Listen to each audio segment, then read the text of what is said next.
Kaziranga orchid উদ্যান।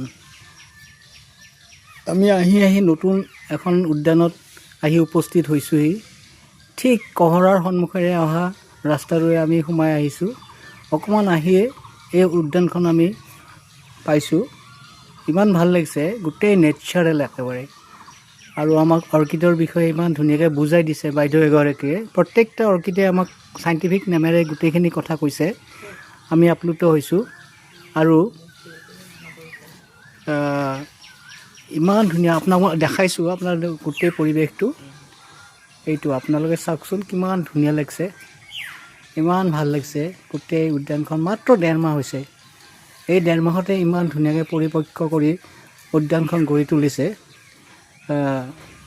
আৰু মই অনুৰোধ কৰিছোঁ, মই আগ্ৰহ কৰিছোঁ সকলোৱে যেন এবাৰ হ'লেও ইয়াতে আহি ভুমুকি মাৰে আৰু উপভোগ কৰে। প্ৰত্যেকটা বস্তুৱে আপোনালোকে বুজি পাব, ধুনীয়াকৈ বুজাই দিছে গোটেইখিনি কথা।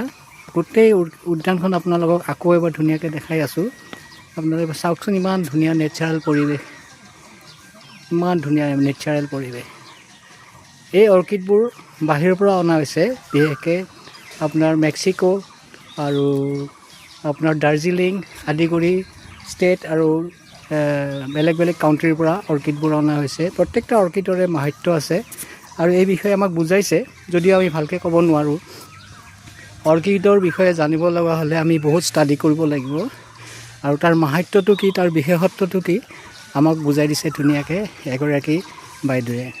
ধন্যবাদ।